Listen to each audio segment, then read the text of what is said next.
വളരെ മാന്യമായിട്ടാണോ ലക്ഷ്മി സംസാരിച്ചിരിക്കുന്നത്? അല്ല. അക്ബർ ഇരിക്കൂ. എന്താണ് നിങ്ങൾ പറഞ്ഞത്?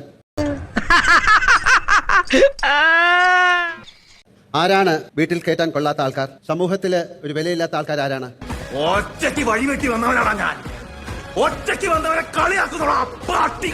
നിന്റെയൊക്കെ വീട്ടിൽ കയറ്റാൻ കൊള്ളാത്ത ആൾക്കാർ നിങ്ങൾ ഈ ഷോ കണ്ടിട്ടാണ് വരുന്നത്. നിങ്ങളുടെ ആരൊക്കെ ഉണ്ടെന്ന് നിങ്ങൾക്കറിയാം. നിങ്ങൾക്ക് അത് താല്പര്യം വരരുത്.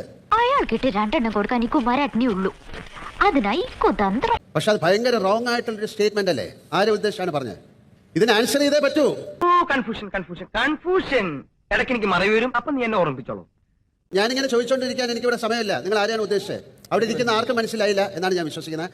അതുമായിട്ട് എനിക്കിട്ടൊന്ന് വെച്ചതാണല്ലോ. എന്റെ സ്വഭാവം അങ്ങനെ. ഞാൻ വെക്കുമ്പോ എല്ലാവർക്കും ഇട്ടൊന്ന് കൊള്ളും. കാര്യം അവിടെ ഇരിക്കുന്ന ആരും അതിനെ പ്രതികരിച്ചില്ല. അതും വളരെ മോശമായിട്ട് എനിക്ക് തോന്നി. നിനക്ക് വേണ്ടി എന്ത് ഞാൻ ചെയ്യില്ലേ?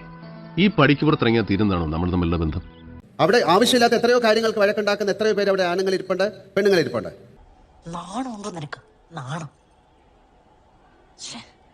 ആരും അതിൽ പ്രതികരിച്ചില്ല എന്ന് പറയുന്നത് സങ്കടകരമായ കാര്യമാണ്. അസനിക്ക, അത്ര വലിയ ദ്രോഹമല്ലേ താൻ ആ കുട്ടിയോട് കാണിച്ചത്? അറിഞ്ഞുകൊണ്ടല്ലോ അസനിക്ക. എന്താണ് കുഴപ്പം മസ്താനി? സ്റ്റേറ്റ്മെന്റ് എന്താ പ്രശ്നം? നിനക്ക് കിട്ടിയതൊന്നും പോരല്ലടാ. ഞാൻ ആ സ്റ്റേറ്റ്മെന്റ് പറഞ്ഞില്ലല്ലോ. അല്ല, ഇതിന് സപ്പോർട്ട് ചെയ്യുന്ന ആളാണെന്ന് അറിയുന്നു. ഞാൻ സപ്പോർട്ട് ചെയ്യുന്നു. ഇപ്പൊ പറഞ്ഞു. അവനൊന്നും അറിഞ്ഞിട്ടില്ല കേട്ടോ. നോക്കിയപ്പോ ഇതൊക്കെ അവനൊന്നും അറിഞ്ഞിട്ടില്ല. അക്ബറിനോട് പറഞ്ഞത് നിന്റെയൊക്കെ വീട്ടിൽ കയറ്റാൻ കൊള്ളാത്ത ആൾക്കാരെന്നാണ്. എന്താണ് അക്ബറിന് അതിനെ കുറിച്ച് പറയാനുള്ളത്? എങ്ങനെയാ ഇതൊന്നും പറയുന്നേ? ഇയാളെപ്പോലൊരു പേടിത്തോണ്ട.